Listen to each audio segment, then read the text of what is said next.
The number of measles cases in the United States since the beginning of the year is now at 121. Today, the U.S. Senate is holding a hearing on what can be done to address vaccine-preventable diseases. Dr. Thomas Frieden is director of the U.S. Centers for Disease Control and Prevention, and he joins us from Atlanta. Doctor, welcome to Bottom Line. Thank you for your time today. Thank you. Sir, in the year 2000, health officials said that measles had been eliminated here in the United States. What's going on? Since the year 2000, every measles case we've had in this country, as far as we know, has come from somewhere elsewhere in the world. There are a few things you have to know about measles. First, it is one of, if not the most infectious of all infectious diseases. Second, we've got a vaccine that really works well, it's safe, and it's effective. In fact, that vaccine has been used around the world in 2 billion kids and has prevented tens of millions of deaths. In the past 15 years alone, 15 million kids did not die because of the measles vaccine. In fact, it's driving many of the infant mortality reductions around the world. Yeah.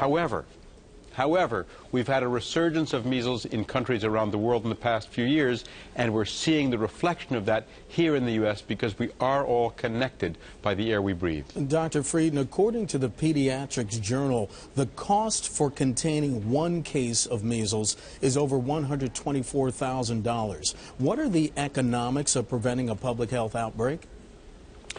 Public health is the best buy. When you look at vaccinations in general, for every dollar we spend on vaccines, we save $3 in our healthcare system and $10 in society overall. Prevention is far more cost-effective than cure, but even more importantly, when it comes to measles, the only way we can stop measles is with vaccination.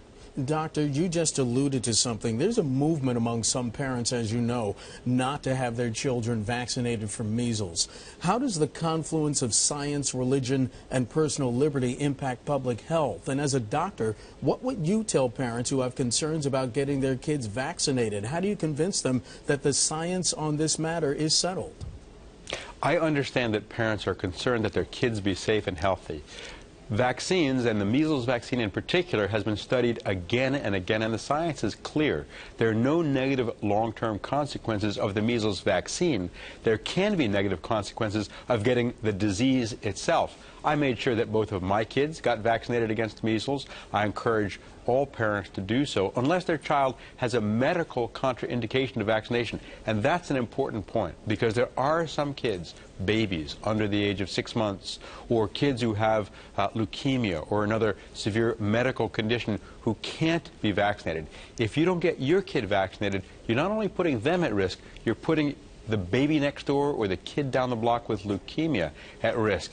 You know, one old saying is that your right to swing your fist ends at my nose, and your right not to do something that protects the community is something we really need to look at carefully, because in schools and communities and states and cities around the country now, parents are saying, hey, wait a minute, my kid may be at greater risk because of your decision, and that's something that communities need to discuss and take clear action on.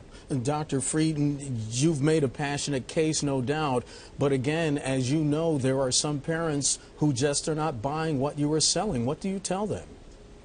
First off, 92% of American parents are getting their kids vaccinated against measles on time.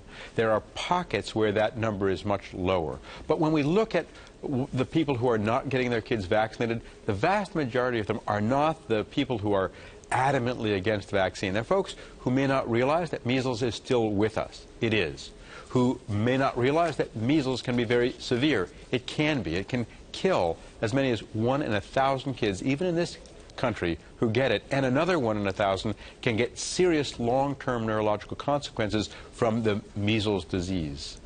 Dr. Frieden, there are currently 19 states with laws on the books that allow people to choose whether or not to have their children vaccinated based on personal beliefs rather than medical or religious reasons. How should these vaccine waiver laws be addressed? That's really an issue for each state and locality to decide for themselves. But it is important that parents recognize that when they decide not to vaccinate their kid, they're not just putting their own kid at risk, but also kids in the neighborhood who have severe medical conditions.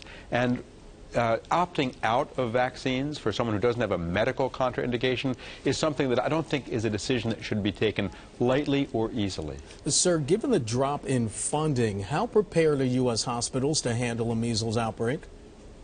Public health departments around the country are used to dealing with infectious diseases. We've had pertussis, we have a mumps outbreak in a couple of states, so this is familiar, but it is costly, and it's important that states invest in public health. It is a best buy. What we saw nationally is many states around the world reducing the budget for state health departments in the 2009 crisis, and not necessarily building that back since the economies have rebounded.